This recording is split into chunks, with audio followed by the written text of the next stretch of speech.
আওয়ামী লীগের সভানেত্রী শেখ হাসিনার বাসভবন অর্থাৎ তার স্বামীর বাসভবন সুধা সদন এবং তার পৈতৃক বাসভবন ৩২ নম্বরের বঙ্গবন্ধু ভবন, এই দুটো স্থাপনার ধ্বংস সাধনের পর আওয়ামী লীগের দোসর এবং আওয়ামী লীগের নেতা কর্মী হিসেবে যাদের প্রতি মানুষের রাগ এবং ক্ষোভ ছিল অনেক বেশি, তাদের সবার বাড়িতে রীতিমতো তাণ্ডব চলেছে, আক্রমণ চলেছে এবং ধ্বংসযজ্ঞ চলেছে। আপনি খুঁজে খুঁজে দেখুন যাদের বিরুদ্ধে অভিযোগ ছিল এবং যাদের বিরুদ্ধে জনরোষ ছিল, প্রায় সবার বাড়ি টার্গেট করা হয়েছে খুব অল্প সময়ের মধ্যে। এবং আজকে আমি এই ভিডিওটি করছি বৃহস্পতিবার দিন বিকেল ৩টার সময়টিতে। যে খবর শুনছি তাতে করে মনে হচ্ছে যে আজ রাতে, আগামীকাল শুক্রবার, এবং সরকার বা মিলিটারি যদি খুব বেশি অ্যাগ্রেসিভ ওয়েতে এগুলো দমন না করে, তাহলে দেখা গেল যে সারা বাংলাদেশে আরও অনেক মন্ত্রী, এমপি এদের বাড়িতে আক্রমণ চালানো হবে। এভাবেই যারা আন্দোলনকারী তারা তাদের এই যে অবস্থানটি, সেই অবস্থানটিকে জীবন মরণ সমস্যা হিসেবে নিয়েছেন। তাদের অনেকের বক্তব্য হলো যে আমাদের তো এখন আর ফিরে যাওয়ার কোনো উপায় নেই। কিংস পার্টি বলেন, যা কিছু বলেন, এই রাজনীতি করে আমাদের টিকতে হবে এবং আওয়ামী লীগের ধ্বংসস্তূপের উপরে আমাদেরকে বীরদর্পে বিজয়ের পতাকা সন্নিবেশিত করতে হবে। এবং তারা এখন এতটা বলতে গেলে বেপরোয়া এবং এতটা দৃঢ়তা এবং উচ্চাকাঙ্ক্ষা নিয়ে তারা এগুচ্ছেন, সেই উচ্চাকাঙ্ক্ষার পথে জামাত আসুক, বিএনপি আসুক, ডক্টর মোহাম্মদ ইউনূস আসুক, তারা এটা কেয়ার করছে না। এখন এর পেছনে তাদের নিজস্ব উদ্যোগ থাকতে পারে, এর পেছনে তাদের নিজেদের ভয় আতঙ্ক কাজ করতে পারে, অথবা নিজেদের উচ্চাকাঙ্ক্ষা কাজ করতে পারে, অথবা পেছন থেকে তৃতীয় শক্তি, চতুর্থ শক্তি, পঞ্চম বাহিনী কলকাঠি নাড়তে পারে। রাজনীতি বড়ই জটিল, আমরা কোনো কিছু জানি না, কিন্তু যা কিছুই ঘটছে বা ঘটতে যাচ্ছে সব কিছুই আমাদের অর্থনীতি, আমাদের রাজনীতি, আমাদের সামাজিক বন্ধন এবং আমাদের যা কিছু আছে বেঁচে থাকার জন্য অবলম্বন, সব কিছুকেই তছনছ করে দিচ্ছে। আমরা বেঁচে থাকার আগ্রহ হারিয়ে ফেলছি, আমরা কাজ করার যে উদ্যম, সে উদ্যম হারিয়ে ফেলছি। আমরা ঘুমিয়ে স্বপ্ন দেখা বা জেগে কল্পনা করা, এই দুটোই আমাদের জন্য অস্বস্তিকর এবং অসহ্য হয়ে পড়েছে। ফলে আগামীতে একটি দুর্ভিক্ষ, একটি জনযুদ্ধ, যেটিকে আমরা সিভিল ওয়ার বলি, তারপর যে কোনো একটি মহামারী অথবা অরাজকতা, বিশৃঙ্খলা, মাৎসান্যায়, যা কিনা অতীতে বহুবার আমাদের এই দেশে হয়েছে, সেই রকম একটা পরিস্থিতি যদি এই সময় তৈরি হয়ে যায়, তাহলে আমাদের সবাইকে বঙ্গোপসাগরে ঝাঁপ দিয়ে আত্মহত্যা করতে হবে। আমরা সীমান্ত বন্ধ, ভারতে পালিয়ে যেতে পারবো না, মায়ানমারও যেতে পারবো না। এর কারণ হলো সেখানে যারা সেখানে যুদ্ধ চলছে এবং আমাদের সীমান্তে যারা আছে বিদ্রোহী গোষ্ঠী, তাদের সঙ্গে আমাদের সম্পর্ক ভালো নয়। ফলে সীমান্ত পাড়ি দিয়ে যদি আমরা ঠিক সেই রোহিঙ্গাদের কাছে যেতে চাই, সেটা আমাদের দ্বারা সম্ভব হবে না। আবার সেখান থেকে ভিন্ন গ্রুপ আর যদি আমরা নেপিদোতে যেতে চাই, তাও কিন্তু আমাদের পক্ষে যাওয়া সম্ভব হবে না। প্লেনে করে যারা সচ্ছল ধনী লোক তারা যাবেন এবং দীর্ঘস্থায়ীভাবে বিশ্বের কোনো দেশে থাকবেন, ওটি এখন আর সম্ভব হচ্ছে না। পলিটিক্যাল অ্যাসাইলাম বাঙালিদেরকে বা বাংলাদেশের লোকদেরকে এখন কোনো দেশে দিচ্ছে না। আর যারা অন অ্যারাইভাল ভিসা দিত, তারাও এই বাংলাদেশের অস্থিতিশীল অবস্থার মধ্যে সেই জিনিসগুলো বন্ধ করে দিয়েছে। ফলে এই যে ছোট্ট একটি দেশে 18 থেকে 19 কোটি মানুষ, আমরা নিজেরা নিজেদের মাংস কামড়ে ছিঁড়ে খাওয়া ছাড়া আর আমাদের কোনো উপায় নেই।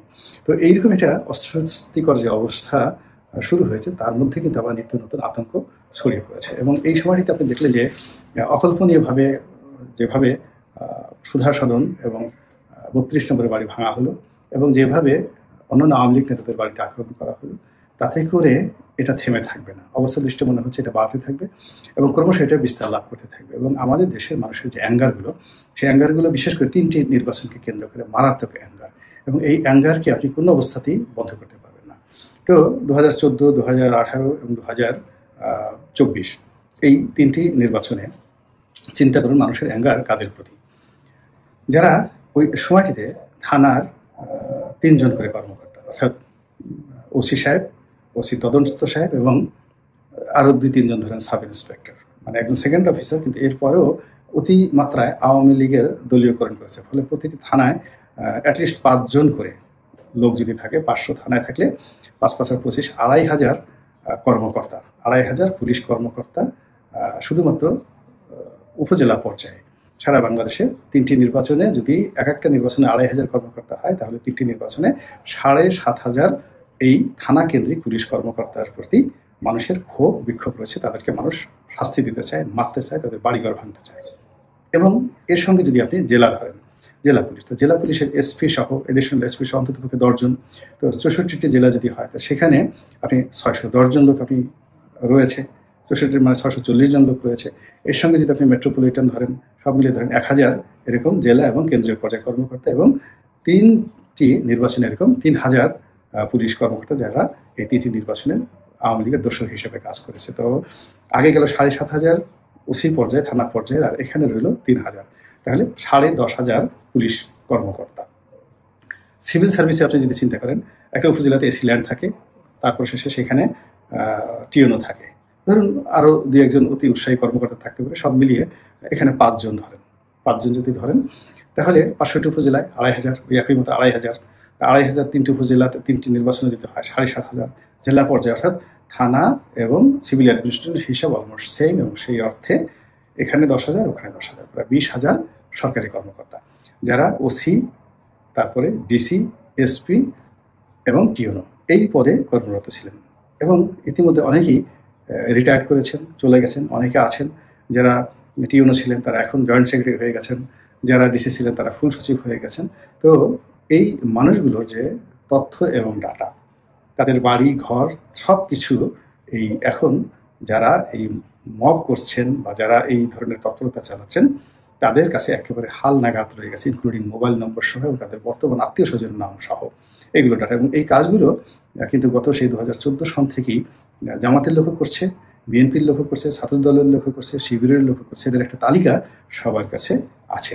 এখন এই তালিকা অনুযায়ী যদি যারা 32 নম্বর ভেঙেছেন তারা ধীরে ধীরে এগোতে থাকেন, তাহলে কি একটা পরিস্থিতির সৃষ্টি হবে? ধরুন একটা এলাকা থেকে যদি একজন সাবেক ওসি সাহেবকে ধরে পিটনি শুরু করেন এবং বলেন যে এই লোকটি ওইরকম কলমাকান্দা উপজেলাতে দায়িত্বরত ছিলেন এবং তিনি ভোট চুরি করেছেন, তাকে মেরে ফেলেও কিন্তু লোকজন তার দিকে ফিরে তাকাবে না।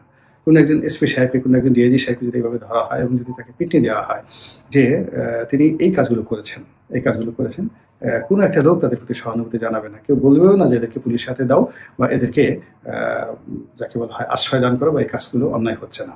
তো এই জিনিসগুলো শানিত হচ্ছে। এর কারণ হলো যখন মাৎসান্যায় শুরু হয়ে যায় বা মব শুরু হয়ে যায়, মবের কাজই হলো, মবের সময় মানুষের বিবেক কাজ করে না, মবের সময় মানুষের মস্তিষ্ক কাজ করে না, কেবলই মাত্র হাত পা নিষ্পিস করে, শরীর উসখুস করে এবং উত্তেজিত থাকে, প্রচণ্ড রকম উত্তেজিত থাকে। ফলে যেহেতু এই কাজগুলো মধ্যে বন্ধ হয়ে গেছিলো, প্রথমে একবার শুরু হলো, মাসখানিক মব চললো, তারপরে কিন্তু মোটামুটি বন্ধ হয়ে গিয়েছিল। কিন্তু আবার যখন এটা একেবারে পালের গোদা রুই কাতলা দিয়ে শুরু হলো, একেবারে শেখ হাসিনার বাড়ি, বঙ্গবন্ধুর বাড়ি, এটা টাচ করা যাবে না, এই বাড়িতে যদি মানে কোনো আক্রমণ চালানো হয় কিংবা এই বাড়ির দিকে যদি তাকানো হয় সারা বাংলাদেশে কেয়ামত হয়ে যাবে ইত্যাদি অনেক কিছু। কিন্তু যখন এই বাড়িটা ভাঙার পরে একটা টু শব্দ হলো না, তখন যারা এই কাজটা করেছে তাদের সাহস বেড়ে গেছে, এবং ফলে তারা এই 10,000, 20,000 সিভিল সার্ভেন্ট এবং পুলিশ সার্ভেন্ট তাদেরকে যদি তারা টার্গেট করে এগোয় এবং এক একজনের কাছে যদি 1 কোটি করে টাকা থাকে, সম্পত্তি থাকে, তাহলে চিন্তা করুন 10,000 ইন্টু 1 কোটি,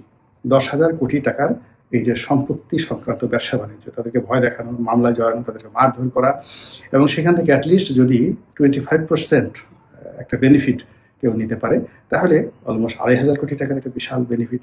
একজন মানুষ সারা জীবন জিন্দেগি কাজ করে সে 1 কোটি টাকা উপার্জন করতে পারে না।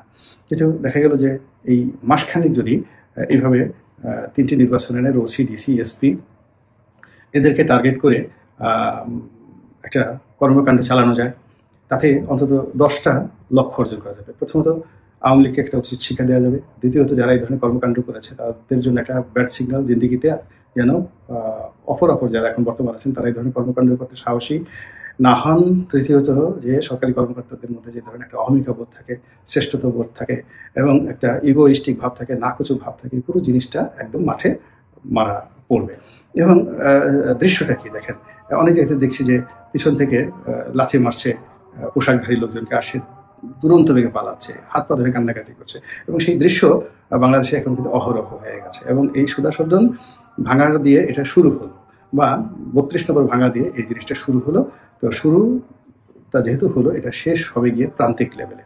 এবং এই জিনিসগুলোর প্রচারণা আপনি দেখবেন যে সামাজিক মাধ্যমে ব্যাপকভাবে কিন্তু এটি প্রচার হচ্ছে, এবং সেই প্রচারের ফলে সেই যে সাবেক ডিসি, সাবেক এসপি, তাদের যে কাপড় চোপড়ের অবস্থা কি